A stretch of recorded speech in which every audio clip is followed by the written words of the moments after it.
अस्सलामुअलैकुम दोस्तों, स्पोर्ट्स अब उर्दू में खुश आमदीद। पाकिस्तानी क्रिकेट टीम के शायकीन के लिए आज की वीडियो इंतहाई अहम है। मोहम्मद रिजवान ने एक बड़े इंटरव्यू में इंकशाफात किए हैं।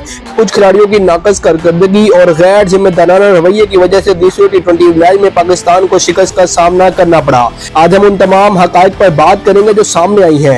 वीडियो शुरू करने से कबल आपसे दरख्वास्त है कि चैनल को सब्सक्राइब और वीडियो को लाइक लाजमी कर दीजिएगा ताकि तमाम अपडेट्स आप तक पहुँचते रहे। दोस्तों, दूसरे T20 मैच में पाकिस्तान ने ऑस्ट्रेलिया को 147 रन तक महदूद किया, जो कि एक काबिल दिफा स्कोर था। शाहीन अफरीदी और नसीम शाह ने इब्तिदाई 3 ओवर्स में मजमूई तौर पर 48 रन देकर मैच का तवाज़ुन ऑस्ट्रेलिया के हक में कर दिया। हारिस रऊफ ने शानदार बॉलिंग की। 4 ओवर्स में 22 रन देकर 4 विकेटें भी हासिल की। एक ही ओवर में 2 विकेटें लेकर मैच पाकिस्तान को वापस दिलवा दिया, लेकिन उनकी बॉलिंग पर 4 अहम कैच ड्रॉप किए गए, जिसमें से 3 बाबर आजम, शाहीन शाह और नसीम शाह ने ड्रॉप किए। मोहम्मद रिजवान ने इंटरव्यू में वाजिया किया है कि टीम के चंद खिलाड़ियों ने दानिस्ता तौर पर मैच जीतने की कोशिश नहीं की।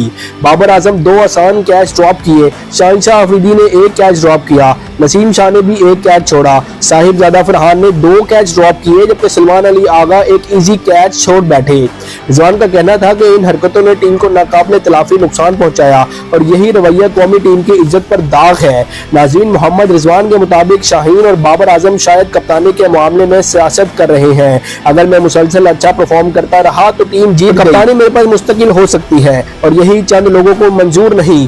दीगर खिलाड़ियों की बात करें तो अब्बास अफरीदी 4 ओवर में 17 रन देकर 3 खिलाड़ियों को आउट किया, जबकि सुफियान मुकीम ने 4 ओवर्स में 21 रन दिए और 2 खिलाड़ियों को आउट किया। ये दोनों नौजवान खिलाड़ी पाकिस्तान के लिए उम्मीद की किरण बने, लेकिन सीनियर्स खिलाड़ियों की नाकिस कारकर्दगी ने उनकी मेहनत पर पानी फेर दिया।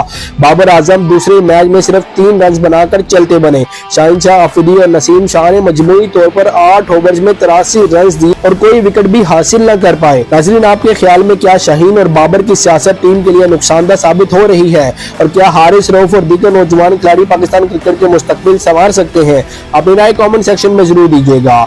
दोस्तों, ये थी आज की वीडियो अच्छी लगी हो तो वीडियो को लाइक करके चैनल को सब्सक्राइब लाजमी कर दीजिएगा।